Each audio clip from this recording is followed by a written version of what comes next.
What I talk about is being involved in process-driven innovation and evidence-based research that leads to innovation.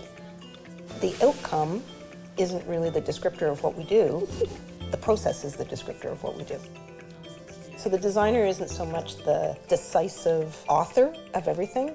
It's a collaborative process. The same kind of steps of design can be articulated whether you're building a thing or working with large and abstract concepts.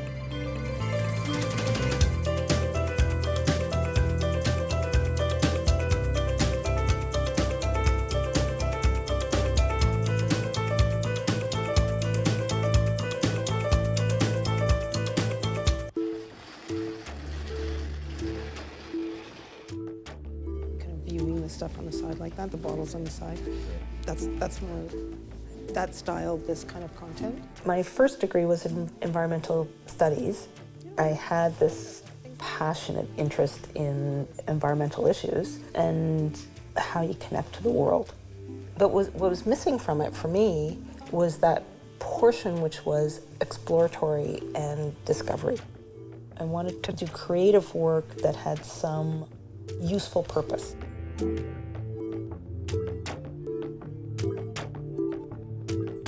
Just for introduction to the scenarios, to kind of set the scene for the scenarios. We're always working into the future, 2 years, 4 years, sometimes 10 years into the future. We need substantiation for what we do, so we have to gather evidence. We cast a really wide net of what we call signals. Sometimes it's just a newspaper article, sometimes it's a big report that's been done. We measure things and we ask people questions, we interview them. A technique to make sure that you're getting broad enough information is to divide it into these broad categories: society, technology, ecology, economy, politics, and values. It's just a whole environment of visual capture. So this is one day of shooting. A street side shot.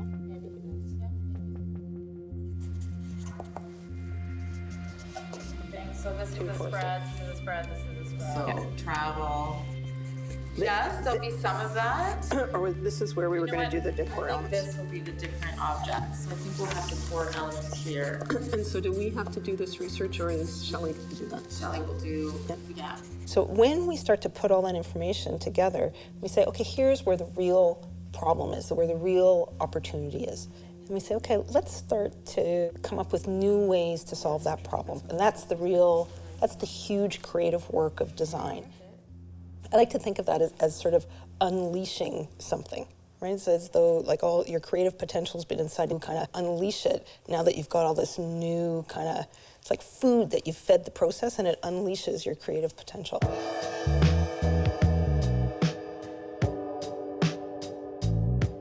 So in the chair, I think we spent about 8 months not drawing and not modeling, really just gathering information, trying to understand what was the true problem that we were solving. We talked to nurses, physicians, the orderlies that have to move pieces around, cleaners, and we talked to a whole range of people. And from that gathering of information, we determined that really what we needed to do was create a whole line of furniture that could respond to all the requirements in the different parts of a healthcare institution. That's when we really began the idea of a modular kit of parts that could be reconfigured into a bunch of different kinds of chairs using a minimal number of components. This one is half scale, so it's exactly to scale measure, but it starts to look at what the final form relationships will be. So what's the arm like compared to the legs, compared to the seat, as it would be all assembled in space. And then we can, really look at it from all sides, try and see what it would be like looking at it from the back. Are the legs, are they splayed out too far? So it's a really, really good tool for us to try and understand way before we get into the final production of data.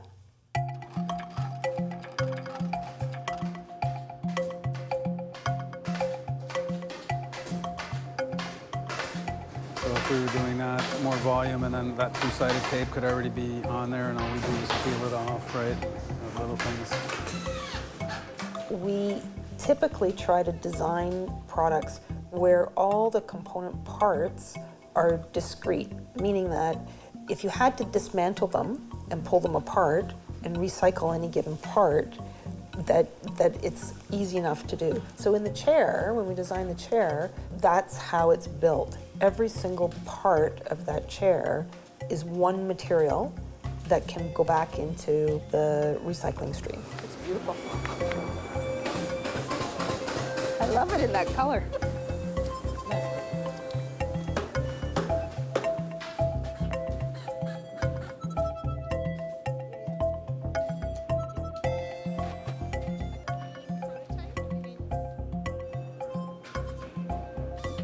We try and understand what are the conditions it's going to be made in. I have children. I would hate to think that the designs that I'm making are going to cause somebody else's children to be sitting in a factory inhaling toxic fumes and standing beside scalding metal, or that in any way that people are going to be harmed because of something that I designed. I can't imagine not taking responsibility for that. Did any of the times you tested it before, did you ever get any stressing in here? During this testing we did so far is nothing. The only issue like we have it was this.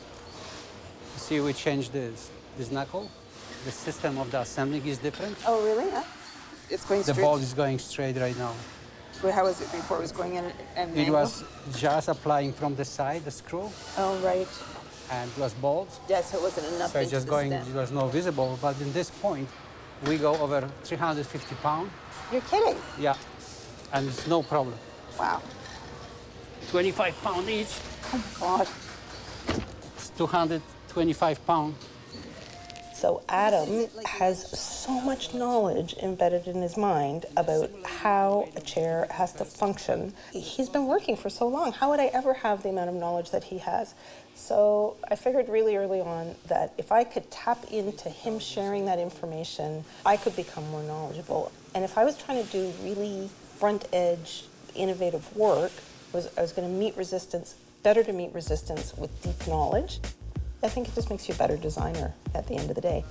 This chair is taking lots of punishment.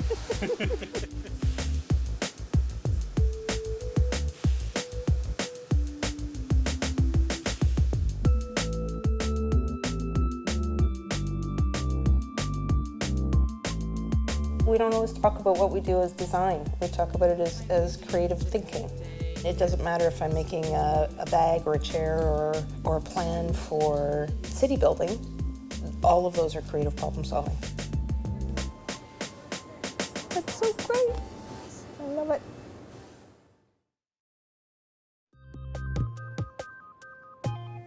Yeah, it's a wine tasting, but it would be an in-store wine tasting. At the beginning of my career as a maker of things, I really authored things more or less by myself, and as my career has progressed, I'm never the sole author of anything. I work very much with the team that works in my studio, and with our clients, and with the wider world too. Like they're sort of co-participants, co-creators of whatever the outcome is. It feels more architectural when the quilting goes all the way around. And because it doesn't look like cardboard, it looks like it could be a textile almost. So I think that that's part of what's interesting about it, is using it in a completely different way. Design Thinkers. It's a conference that designers from around the world attend. And every year they commission a bag. And so they asked us this year if we would be interested in designing something. So it probably takes one whole sheet. Yeah. We thought, wouldn't it be really great to see if you could do the whole bag and have it strong enough, made out of completely recyclable paper, every part of it, and that the life cycle of whatever we did was able to go back into the recycling chain. And I'm not so worried about people wanting to necessarily use it as a bag again. Maybe they'll just use it as a container afterwards. That's the Pretty biggest. cool, and I can almost guarantee it's not at all what they're thinking it's going to be. No, which those is other ones, awesome. they just look like- They just look like boxes. Yeah. Yeah. Yeah. Yeah. I don't want to show it too soon. No. We I want to think you have have to it meet much with- farther Yeah. along, so We we need should to meet meet first. Yeah. Yeah. So the other one's 39, the new one is 37, so I've taken an inch off both, so it just makes the straps a little bit shorter overall. Yeah, that's not So, a problem, is it? I don't It's a think so. threading problem. And the color is beautiful.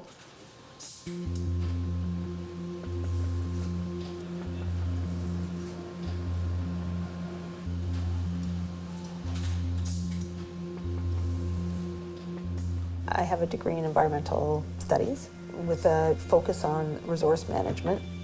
I've always really been interested in trying to figure out how principles of resilience and sustainability could be built into the products that we design.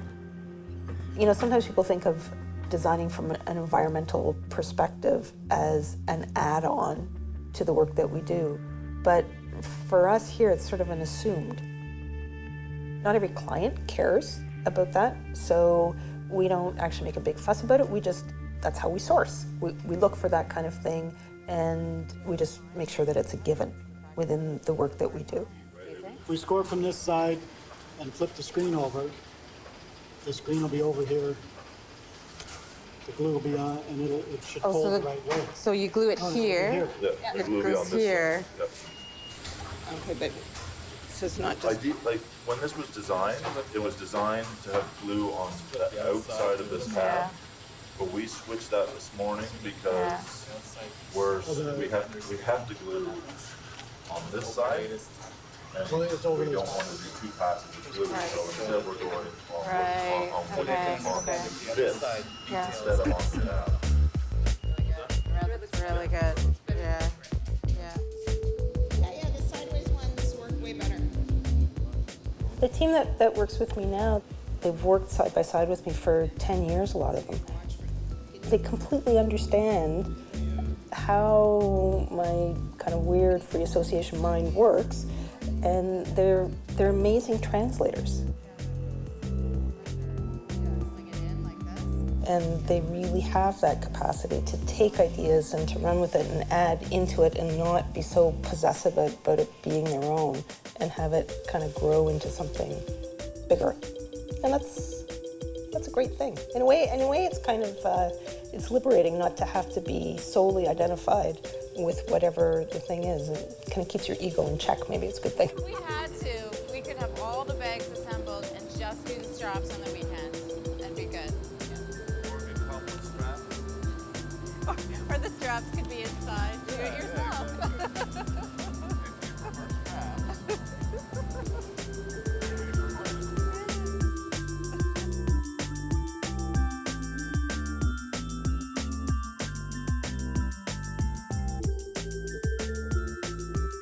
I'm inspired by the intellectual challenge of the work that I do and by the creative challenge of what I do. I'm really interested in taking what I learned in one area and then applying it to the next area. Discovery is fundamental. It's like the core of who I am.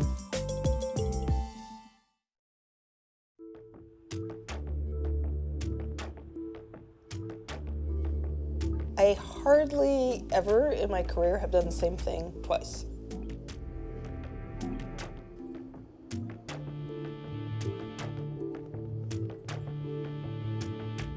I think that's how I maintain my level of excitement. The interest for me is the problem solving. We still work in the same way, big or small. So it's a soap dispenser, and what we're trying to test in this one is whether or not the mechanism that we have designed will contain the soap that is inside it without letting it drip. So I'm just going to fill the chamber with some soap. Working on how you dispense soap can be a complex problem, but working on how you design a livable city is a much more complex problem. So Eric Sanderson is the guy that did the initial research. Yes. Mm-hmm. And so he did this project over 15, 17 years. And he just mapped it, he explored it, he put together this beautiful book, and he put together the website. So the question is, what from the data would designers actually want to access? How would they access that, and how would they be able to use it? Which becomes our question. Our Ask Place project is a tool to better understand place. And it's based on the flow of how an ecosystem works. The basic premise is location-specific biological information to empower designers to achieve biomimicry ideas that are sustainable. So, yeah. This project started as a collaboration between my studio and a group from Montana called Biomimicry 3.8, an organization that's been looking at ways to try and bring nature back into the conversation about the creation of new spaces in the world and new objects in the world. And the project dovetailed with another project that's being explored in Manhattan called the Manhattan Project. So we should organize a time to get down and meet with Eric and Tim together. Mm-hmm.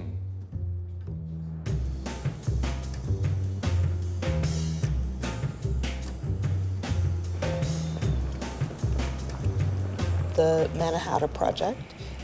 Eric Sanderson, who is an amazing conservation ecologist, has been building a huge database of ecological information about the island of Manhattan based on the original conditions of what Manhattan was 400 years ago.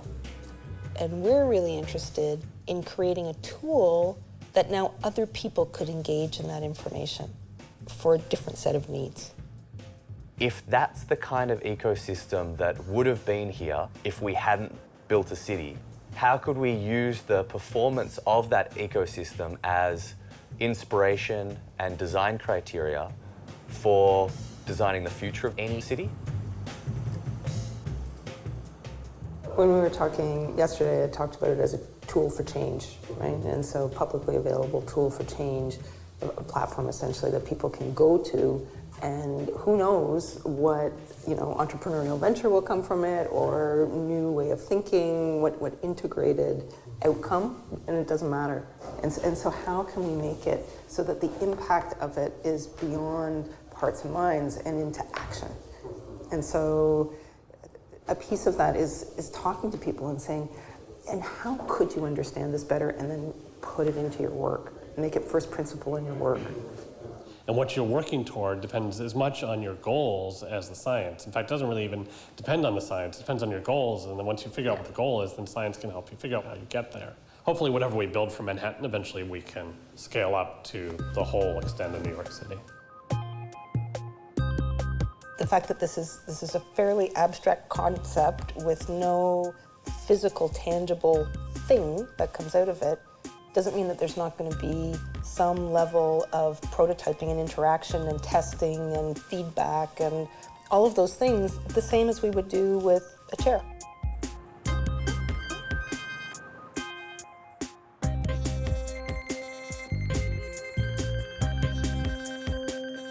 So the design of the built environment should aspire to perform, not replace the city, but aspire to perform at least as well, if not better, than the ecosystems that the city replaced. So today around the table we had an architect, an urban planner, a sustainability consultant, someone who works for one of the largest real estate developers in Manhattan. We had designers and information graphics people and a biologist. But there's another really critical part, we think, is how do you communicate all this information in ways that people can use it. But in order to do that, we kind of need to know what are the ways that people might use it, or would anybody use it? In its initial phases, there might be bewilderment or overwhelm or what the heck or so what. But maybe if you create those pathways, or as I say, a dashboard that says these are some of the big takeaways at a glance that you would learn from this kind of data. So it's just a beginning point. And what we're trying to do is find out what people need to know, figure out how to help them to access the information, and give them a platform to add to the information. So critical. And that's part of the design portion of this exploration, so that there is the data capture piece. So Well, we're just about to wrap up. We think that we'll probably end up with a multi-platform tool. So it might be a website, might have film components, have a book, and it might have workshops, and it might have a whole array of different ways for people to access and understand this information about this place. And if we can do that in this place, we could recreate it in other places.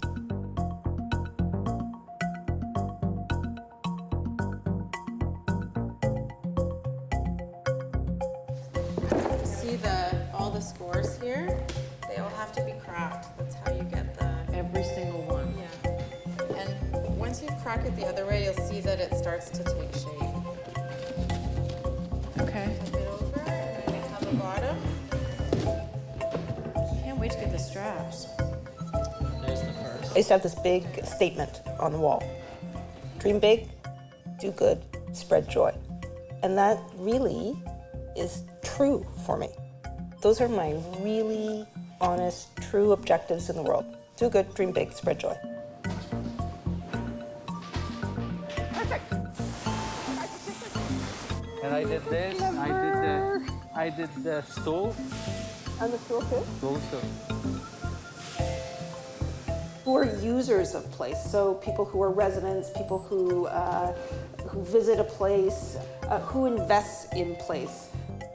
In a lot of ways, you can make a much bigger change quietly from the inside than loudly on the outside. You can make change the other way too, but it is nice to be able just to see the impact and the spread of what you've done and the amount of change that you can create.